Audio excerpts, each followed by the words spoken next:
Moi, personnellement, c'est Dieu avant tout.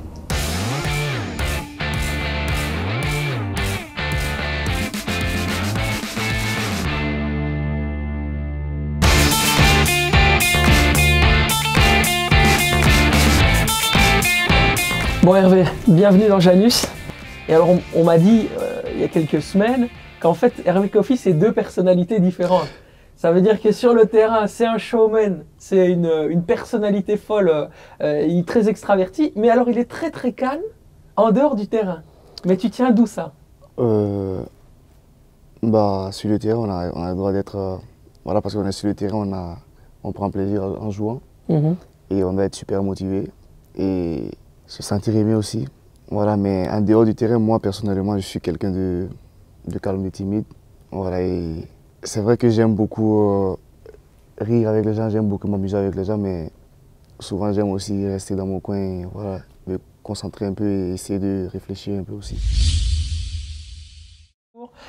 Tu es né, alors je vais essayer de ne pas d'écorcher le nom, à Bobo Dioulasso, donc Ouais. c'est la capitale économique Ouais, du Burkina Faso. Là, je vais te replonger dans tes souvenirs, je vais te replonger dans ta mémoire d'enfant. Quelles sont les premières images, quand je te parle de la ville où tu es né, qui te reviennent comme ça en tête? Les images qui me reviennent en tête, c'est là où, au départ, tout au départ d'abord, voilà, je pourrais dire de ma carrière, du foot, voilà, avec mes amis d'enfance au quartier, sur un terrain non gazonné. Voilà, et c'est là-bas que j'ai appris à jouer au foot, dans un petit club, une équipe du quartier appelée Sakraboutou. Voilà, et j'ai vécu pas mal de choses là-bas aussi, avant d'aller au centre de formation Raimo. C'est des très belles souvenirs. Tu te rappelles justement à cette époque-là, tant qu'on est dans les souvenirs, des rêves d'enfant que tu avais à ce moment-là?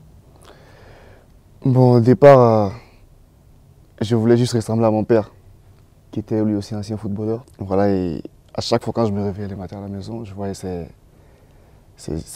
photos à la maison et tout. Et je me suis dit, bon, je vais essayer d'être footballeur comme lui aussi. Mais j'avais pas directement mis dans ma tête que je voulais être professionnel et aller en Europe, tout ça. Je me suis juste dit, voilà, je vais essayer de jouer au foot, de ressembler aussi à mon père. Voilà, c'est là que tout est parti. Ça a été ton modèle, vraiment ton mentor? Ouais. Au début, j'étais défenseur central comme lui aussi. Et après, j'ai joué pas mal de postes. Je me suis retrouvé quelques fois en attaque. Après, au milieu, j'ai terminé dans les buts. Et il était pour au début ou il était contre que tu fasses footballeur professionnel? Parce que ça a dû être un débat forcément en famille. Non, il n'était pas contre, il était pour. Voilà, mais il me disait d'abord de me concentrer d'abord sur mes études. Voilà, que c'était le plus important. Et après, il ne tardait pas aussi à suivre mes matchs. À chaque fois, il se déplaçait pour suivre quelques matchs. Et après, quand je rentrais à la maison, il ne tardait pas aussi à me conseiller, à me donner des consignes sur des plans du jeu et tout. Et à ce moment, j'étais encore défenseur central. Voilà, et il me poussait aussi à faire ce que j'aimais. Voilà, il me soutenait, ainsi que ma mère aussi. Même si ma mère souvent n'était pas trop d'accord, mais... Elle voulait que tu fasses des études? Ouais, à la base, elle voulait que je continue mes études, que je me concentre d'abord sur mes études. Et voilà, parce qu'elle s'est dit que voilà, mon père était footballeur. C'est vrai, il a joué en équipe nationale, mais il n'a pas eu cette chance de venir en Europe. Voilà, et moi aussi, je voulais être footballeur. Donc directement, elle s'est dit que bon, elle sait que c'est pas facile. Voilà. Chaque fois, mon père rentrait souvent beaucoup fatigué, souvent avec des blessures. Donc du coup, elle s'est dit que voilà, mon père a la souffrance que mon père a eue. Elle ne voulait pas que ça soit pareil que pour moi aussi. Donc du coup, elle avait un peu peur. Elle ne voulait pas que je joue au foot. Donc, mais après, elle s'est dit, bon, si c'est mon choix. Ce sont les personnes les plus importantes dans ta vie, tes parents? Mes parents. Tu arrives en juillet 2017 en Europe. Lille, la pluie, la douche, ça a dû être très très compliqué. Si tu reviens sur tes débuts, justement, ton arrivée en Europe, ton adaptation par rapport à ce que tu as connu au Burkina et par rapport à ce que tu as connu en Côte d'Ivoire, comment tu vis la transition là, si tu te remets dans la peau de l'époque? Bon, la transition, d'abord, c'était pour moi une première fois de venir en Europe. Voilà, et j'avais pas encore eu cette chance. Quand je suis arrivé, il faisait un peu... On était encore en été, je crois. On était encore en été. Mais moi, je me sentais déjà comme si, voilà, j'avais un peu froid et c'était quelque chose de nouveau pour moi. Voilà, quand je suis arrivé, j'ai pas eu trop de temps à m'adapter parce que voilà, dans les vestiaires, j'avais pas mal de connaissances. J'avais Bissouma, il y avait Romini Kwame. Voilà, donc quand je suis arrivé, et puis c'était un vestiaire aussi très accueillant. Donc quand je suis arrivé, ils m'ont bien accueilli et tout s'est très très vite passé. Oui, mais très vite, parce qu'après, tu pars directement au Portugal, c'est ça? Ah ben l'NSS. Avant d'aller au Portugal, j'ai fait deux saisons là-bas d'abord avant d'aller au Portugal. Ma première saison où j'ai joué, je crois, 6 matchs, 3 matchs en Ligue 1 et 3 matchs en match de coupe.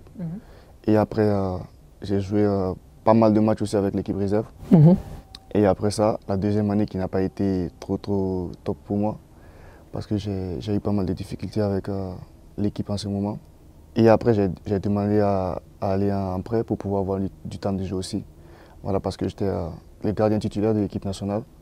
Et voilà, il me fallait aussi beaucoup de temps de jeu pour pouvoir enchaîner les deux. Même si j'ai joué quelques fois avec la réserve, mais ce n'était pas comme la première année où j'enchaînais pas mal de matchs avec la réserve. La deuxième année, c'était plus...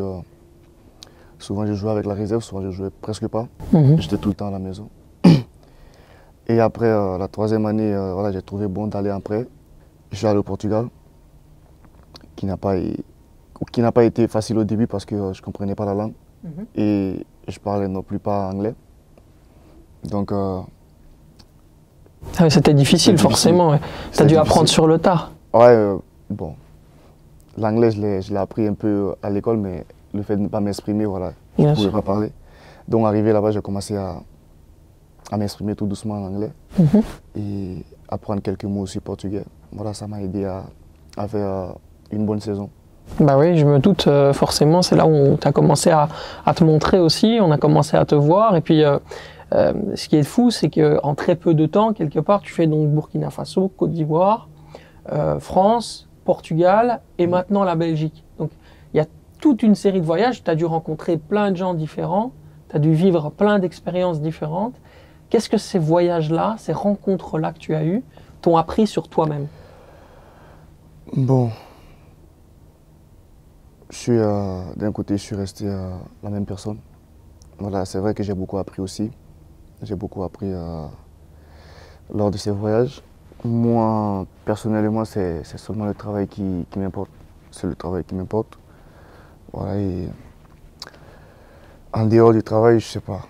J'ai pas eu trop de problèmes avec ces voyages et tout. Voilà, vu que j'étais concentré sur mon travail et tout, c'est l'entraînement à la maison, quelquefois dans les centres commerciaux pour voilà, juste perdre un peu de temps. C'est intéressant le terme que tu utilises, tu dis perdre du temps. Tu perdais du temps dans les centres commerciaux? Ouais, je partais souvent pour des achats, souvent aussi pour juste me balader un peu, question de marché, de tourner un peu. Voilà, et pour que la semaine passe vite pour pouvoir enchaîner les matchs, voilà, pouvoir jouer, pouvoir faire des bonnes prestations et être vu un peu dans le monde aussi, quoi.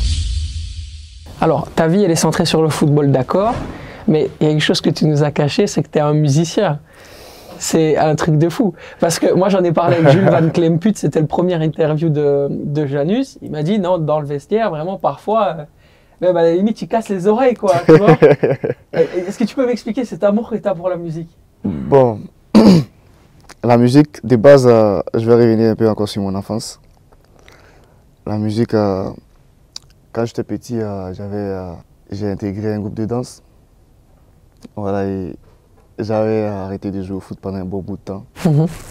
Ce qui n'a pas dérangé du tout mon père parce que lui voulait me voir comme footballeur parce qu'il s'est dit aussi, voilà, pour être footballeur aussi, il faut un peu de coordination et tout. Bien sûr. Donc, quand j'étais allé dans ce groupe, il y a mes entraîneurs qui sont allés voir mon coach, ils ont dit, bon, et mon père, pardon, ils sont allés voir mon père pour lui dire que voilà, j'ai décidé d'arrêter le foot, que je veux être danseur. Mon père, directement sur le coup, il n'a pas réagi, il n'a rien dit parce qu'il savait déjà que, voilà, parce que j'étais beaucoup plus jeune. Et peut-être après, j'allais comprendre les choses et j'allais revenir sur le terrain. Donc, il a dit, bon, peut-être que je vais revenir après, de juste me laisser le temps, voilà, de faire ce que je veux. Et après, quand on a fini, c'était les compétitions de quartier. Et on a fini en finale. On a été deuxième, je crois. Et après ça, je suis revenu directement dans le foot. Ouais. Et mon père a rappelé les coachs, il les a dit, bon, finalement, je suis revenu. Bon, je crois que tout est parti de là aussi, pour mon amour pour la musique et tout.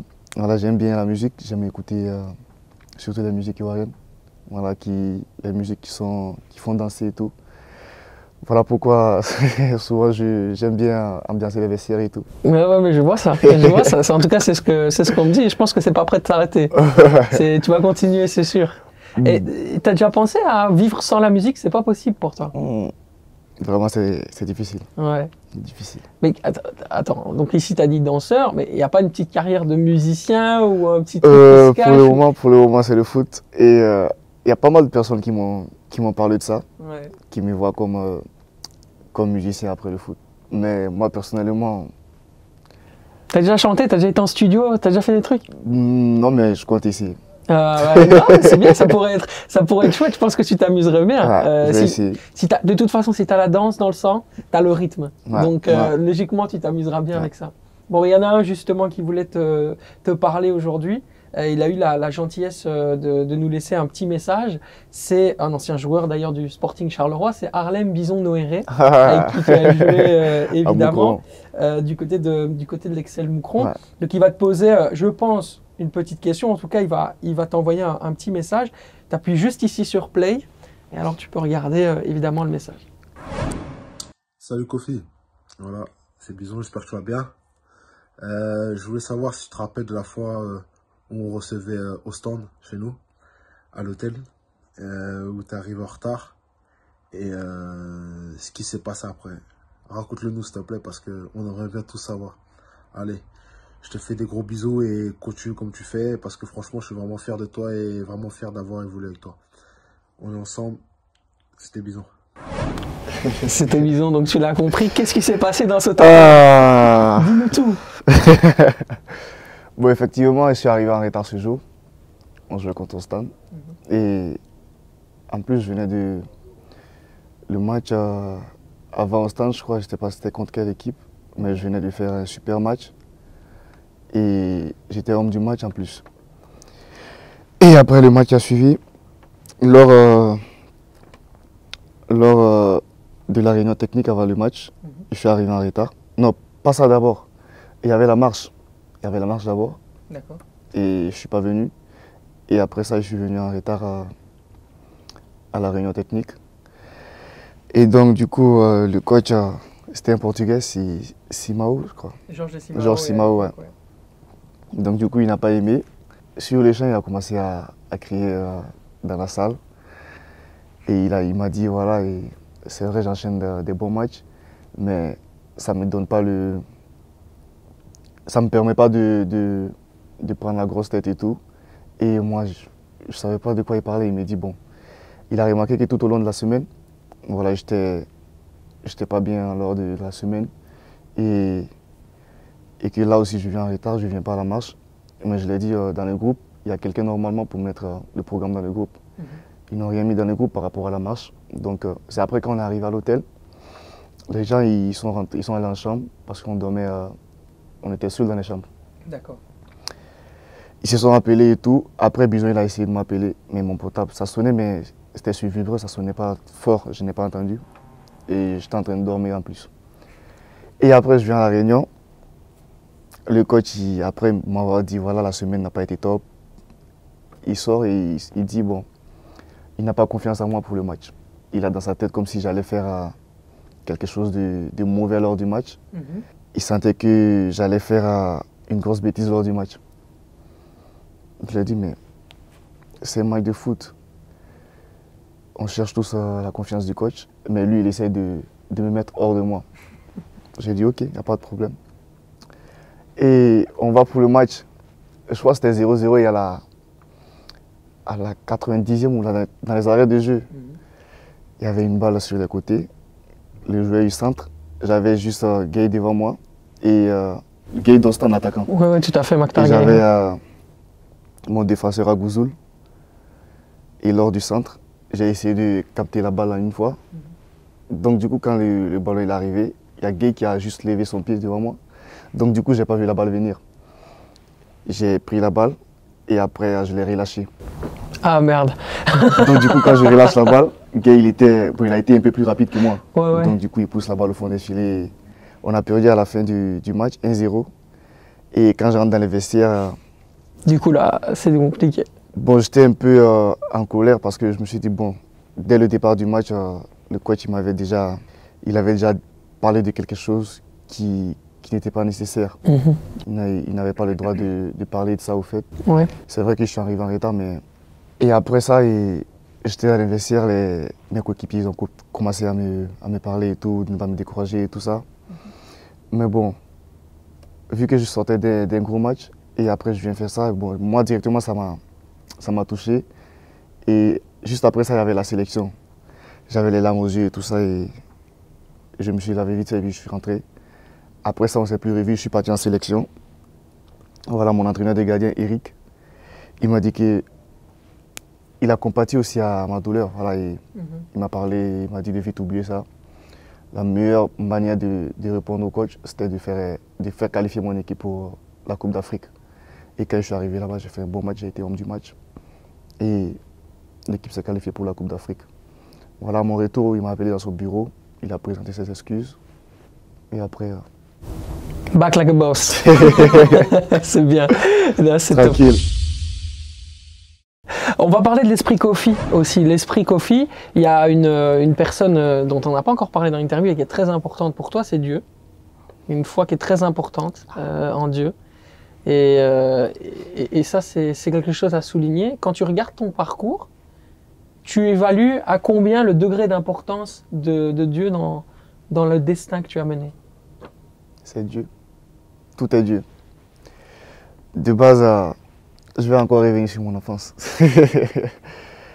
Je viens d'une famille catholique. Voilà, ma mère, elle va beaucoup à l'église. Et quand j'étais petit, je la suivais à chaque fois pour aller à l'église. Voilà, je priais beaucoup avec elle. Et donc, du coup, c'est devenu mon habitude. Voilà, donc à chaque fois avant de rentrer sur le terrain, même à chaque fois quand je me lève, avant de dormir, à chaque moment, même avant de rentrer dans la voiture, avant de prendre la route, tout. Voilà, j'ai une petite prière.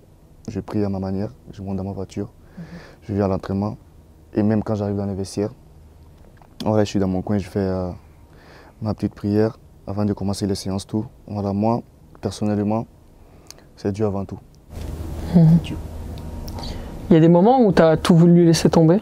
Des moments où tu t'es dit, ouais, là, j'en peux plus. Hervé Kofi, il en peut plus, il va faire autre chose.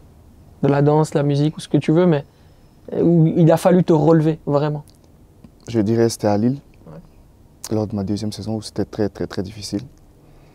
Voilà, j'avais certes mon fils à côté, mais souvent c'était très difficile pour moi.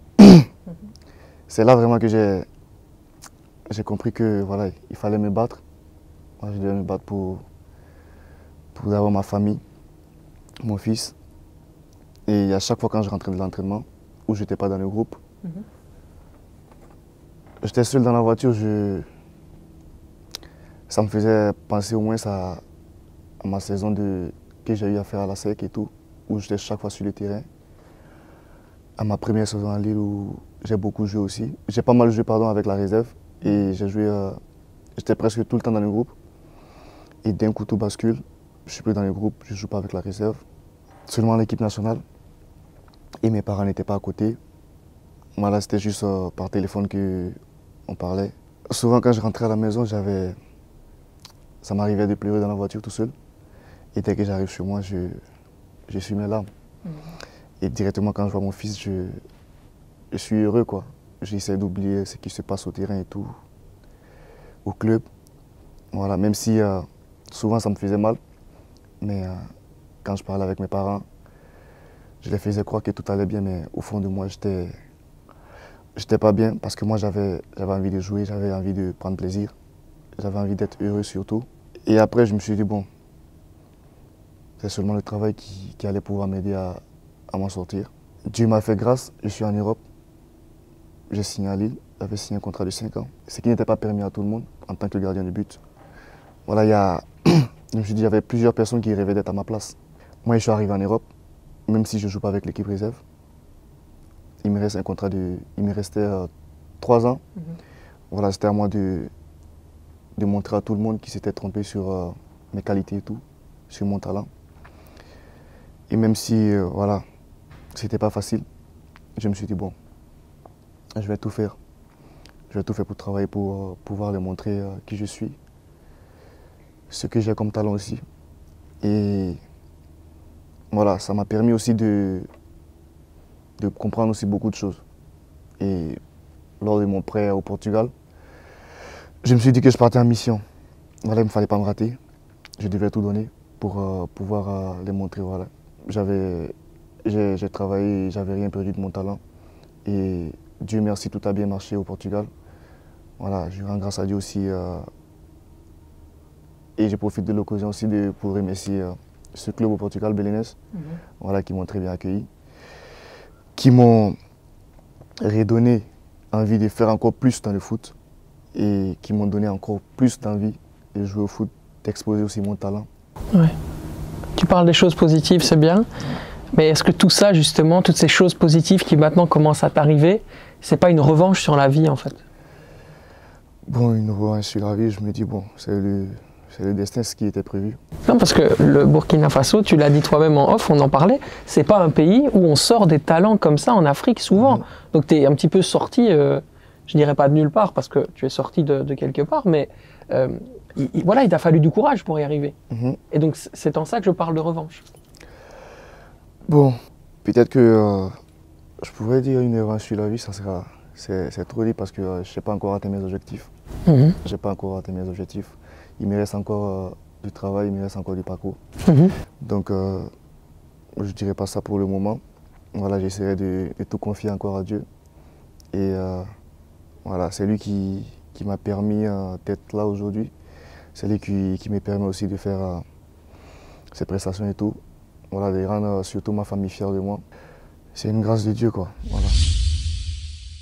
Voilà. En général, je pose toujours la même question. En tout cas, je cherche à savoir si quelqu'un qui ne te connaît pas, à travers ton parcours, il cherche à savoir qui tu es, comment toi tu le résumerais et comment tu te définirais en fait? Hervé Kofi, c'est qui? Je dirais Hervé Kofi, c'est quelqu'un d'un peu timide en dehors du terrain, qui aime beaucoup s'amuser, qui aime beaucoup rire avec les gens.